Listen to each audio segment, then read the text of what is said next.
Good morning students. Welcome back to Sunain Sir's online classes.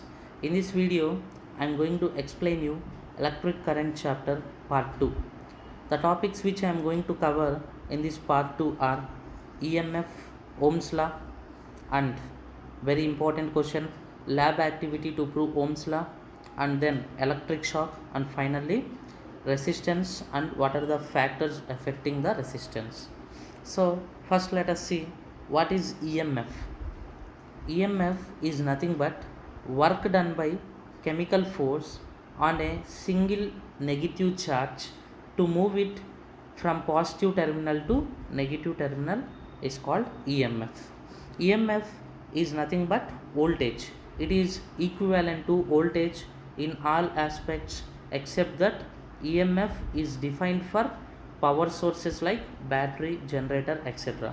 It means EMF is equal to voltage in everything except that EMF we will define for battery and generator, whereas voltage we will define it in a circuit. EMF can also be said as voltage in open circuit.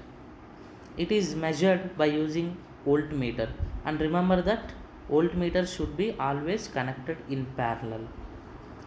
Next, Ohm's law. First, let us see what is definition of Ohm's law. Ohm's law states that current in a circuit is directly proportional to potential difference across the ends. It means if you increase the potential difference, it means if you increase the voltage, current will be increased. Whereas if you decrease voltage, current will be decreased. So current is directly proportional to potential difference. V is directly proportional to I. Current is directly proportional to voltage. And if you remove proportionality symbol, you will get one proportionality constant. That proportionality constant is nothing but resistance R. So Ohm's law is V is equal to IR, and from this you can write it as V by I is equal to constant which is equal to R. So V by I is constant which is equal to R. This is nothing but Ohm's law. Now there are some conditions for Ohm's law. So first very important condition is Ohm's law is applicable only when temperature is constant. Only when temperature is constant we can apply Ohm's law. If temperature of the substance is changing, then Ohm's law is not applicable. And Ohm's law is not applicable to semiconductors like silicon and germanium. Ohm's law is not applicable to gaseous conductors. Ohm's law is not applicable to LEDs. Ohm's law is only applicable to metal conductors like copper, silver, iron, etc. It is not applicable to gaseous conductors, not applicable to LEDs, not applicable to semiconductors, and for metal conductors it is applicable provided that temperature of the metal should remain constant. Now let us see lab activity to verify Ohm's law. Aim is to verify Ohm's law, that is to show that V by I is constant. Apparatus which are required are 6 volts battery eliminator. It means battery eliminator is a device which is used to change the voltage of the battery. We know that voltage of a battery will be constant, whereas by using battery eliminator we can change the voltage of a battery like 1 volt, 2 volts, 3 volts. In this way we can change the voltage of the battery by using battery eliminator. And next device is ammeter. We need voltmeter. Manganese wire is nothing but a resistor. It will act as a resistor. And we need copper wires to connect the circuit, and rheostat and a switch. Now let us go to procedure. Connect the battery eliminator and to manganese wire through rheostat, ammeter and voltmeter as shown in the figure. As shown in the figure, we need to connect manganese wire. We need to connect this manganese wire. This is manganese wire. This manganese wire will act as resistor. and its resistance is R, and connect this to the battery eliminator through ammeter and voltmeter, and through a rheostat. This rheostat is a device which is used to vary the resistance. Rheostat is a device to vary the resistance of the resistor, and by using rheostat we can vary the resistance. When resistance varies, then voltage also varies. So finally we will use rheostat here to vary the resistance, and as a result to vary the voltage. So in this way connect the circuit. This circuit diagram is also important for a 4 marks diagram question. So here you need to connect this manganese wire to a battery through ammeter, voltmeter, and through rheostat, and through a switch. If you switch on, then current will pass. If you switch off, current will stop. Now after connecting the circuit, using rheostat set the voltage. Using rheostat set the voltage in battery eliminator to 1 volt. So first, after connecting the circuit, using rheostat set the voltage to 1 volt. Now measure the current passing through the circuit in ammeter. After setting the voltage to 1 volt, measure the current by using ammeter. Note down the values in a table. Measure voltage value and current value, and then calculate V by I. Next, by using rheostat, increase the voltage to 1.5 volts. Measure the current, calculate V by I. Again, by using rheostat, increase the voltage to 2 volts. Measure current, calculate V by I. In this way, carry on the procedure till the voltage reaches 6 volts. In all the cases, measure current and calculate V by I. In all the cases, you will get V by I as constant. Hence, Ohm's law is verified. From the table, you can notice that in all the cases, V by I remains constant. If we draw graph between V and I, it will be a straight line passing through origin. It will be a straight line passing through origin. This is first half of Ohm's law.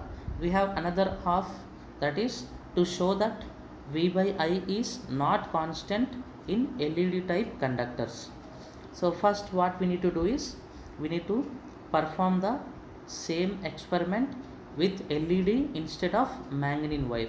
Replace the manganese wire with LED with the same connections. With the help of rheostat, change potential difference and note down V, I values in the table. Repeat the same procedure except that remove the manganese wire and replace it with a LED, and carry on the same procedure, slowly increasing voltage step by step. Note down values V, I in a table and calculate V by I in all cases. In all cases, you can notice that V by I is not constant. From this, we can conclude that Ohm's law is not valid for LED.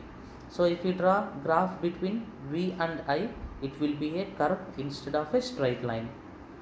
So the materials which obeys Ohm's law are called as ohmic conductors. Ohmic conductors examples are materials like copper, silver, gold, iron, etc. The materials which do not obey Ohm's law are called non-ohmic conductors. Examples are semiconductors like silicon, germanium, gaseous conductors, LEDs, etc. Next, resistance. Resistance is defined as obstruction to the flow of electrons. If resistance of a material is more, then it will pass less current. The material which has more resistance are called resistors. The materials which has less resistance, which can conduct current easily, are called conductors. Factors affecting resistance are, first one is length. If length of the conductor is more, then its resistance is more. It means resistance is directly proportional to length. And second factor is area. If area of the conductor is more, then resistance is less. It means resistance is inversely proportional to area.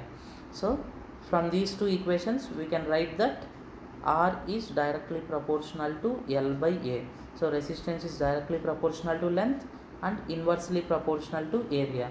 From this we can write, by removing proportionality constant, we can take a, by removing proportionality symbol, we can write a proportionality constant rho. R is equal to rho L by A. R is equal to rho L by A. We know that R is directly proportional to L by A, and if you remove proportionality symbol, we can write proportionality constant rho. R is equal to rho L by A. This rho is called as resistivity. Rho is called as resistivity. Rho is constant for a material, whereas resistance is not constant.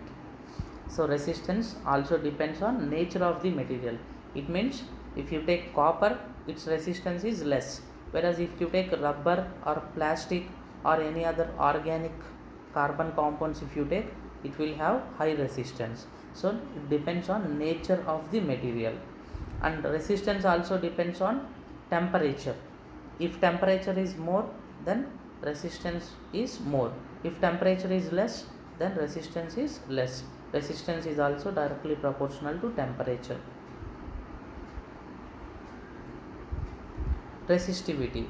So resistivity is derived from the equation that R is directly proportional to A, and if you remove proportionality symbol, you will get proportionality constant R is equal to rho L by A. This rho is called as resistivity. It is constant for the material, whereas resistance will change from material. Resistance will change for a material depending on its shape and size. Whereas if you take copper metal of size 1 meter, and if you take copper wire of size 2 meters, here also you are taking copper and here also you are taking copper, but resistance will be different for this wire and this wire because its length is changing. So resistance will be different, resistance will change, whereas resistivity rho will be constant for this wire and this wire. If you take any wire of any if you take copper wire of any shape or any size, resistivity rho will be constant, whereas R will change depending on its length and area. Now I think you understand this concept.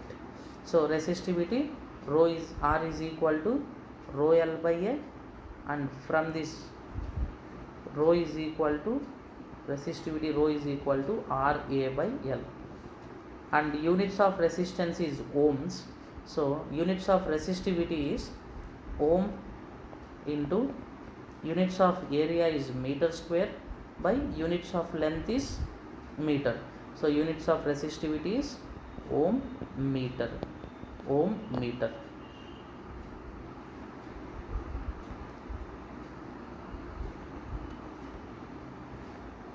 Resistivity is constant for material, whereas resistance is not constant, and units of resistivity is ohm meter. Reciprocal of resistance is called as conductance, and its units of resistance is ohm, whereas units of conductance is ohm inverse, and if you write this in reverse order, it will become mho, mho, mho. So units of conductance is mho, and reciprocal of resistivity is conductivity. Reciprocal of resistivity is conductivity, and its units are, units of resistivity is ohm meters and its reciprocal is conductivity. So units also will become, units also will be reverse. So units of resistivity is ohm meters and its reciprocal is conductivity, so its units also will be reverse, that is mho, mho meter inverse. This is the units of conductivity. This is the units of conductivity. Next, electric shock. Generally, resistance of a human body is 100 ohms to 5 lakh ohms. resistance of a human body will be varying from 100 ohms to 5 lakh ohms. If our skin is wet, then resistance is 100 ohms. If our skin is dry, then resistance will be around 5 lakh ohms. So when skin is dry, accidentally if we touch any electrical wire in our house, then current passing in our body will be I is equal to V by R. So voltage in our houses is around 240 volts by resistance of our human body when skin is dry is 5 lakh ohms. So here I am taking it as around 1 lakh ohms. So current passing in our body is 0.000024 amps. So this much of small current passes in our body, hence immediately we can sense that small current and immediately we can remove our finger from that wire and we will not get shock. Whereas if you catch accidentally the current wire when your hands are wet, then current passing in your body is voltage is 240 by resistance is 100 ohms only when your skin is wet, then current passing in our body is 2.4 amps. So this much current if it passes in our body, immediately your muscles gets contracted and your heart gets shocked and you cannot remove your finger from that wire because of high current passing in your body. Then your heart will be collapsed and your senses will be collapsed and you will not be in a position to remove your finger from that wire, hence you will die within seconds. So here I am giving a table to show how effect of current will be on human body. So in your body, if 0.001 amperes of current passes in our body, then you can feel it and immediately you can remove your hand from that source, from that wire.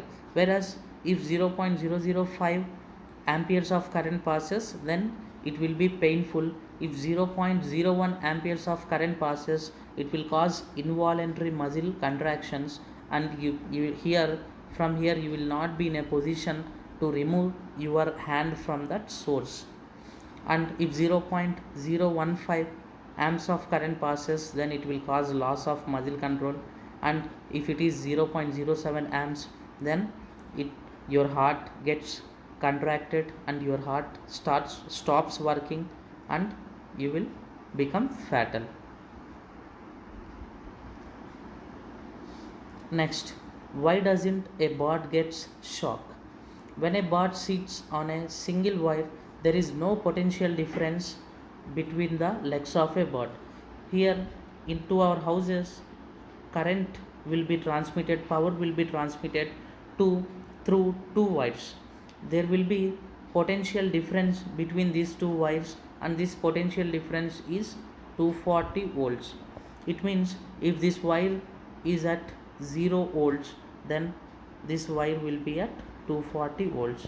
If you subtract these two potentials of these two wires, then you will get 240 volts.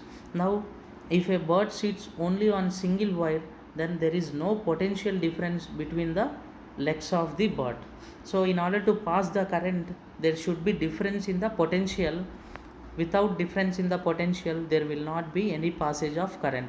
When a bird sits with two legs on two wires, then there will be some potential difference, then current will pass from one leg to another leg. Whereas if it is sitting only on one wire, then there will not be any potential difference, and because every point on this wire will be at same potential, that is 0 volt, 0 volt and 0 volt. So there is no chance of passage of current at same potential. Current will be passed only when there is a difference in the potential. And if you also hold this wire, only one wire with your two hands, and if you hang on this wire only one wire by catching this wire with your two hands only on one wire, if you hang in the air, then you will also not get any shock, provided that you should be in the air. Whereas accidentally if you touch the ground, then ground will be at 0 and this wire is at some potential difference 240 volts, then current will be passed in your body. Whereas if you are in the air and if you are catching only one wire with your two hands, then you will not get any shock. So in order to get shock, one should touch both the wires. Without both wires, there will not be any shock. I hope it's clear. Here in this image you can see all the birds sitting only on one wire. Accidentally if they touch another wire, you might have seen some of the birds during train journey are getting shocked because accidentally they will touch another wire also. I hope it's clear. Thank you for watching the video.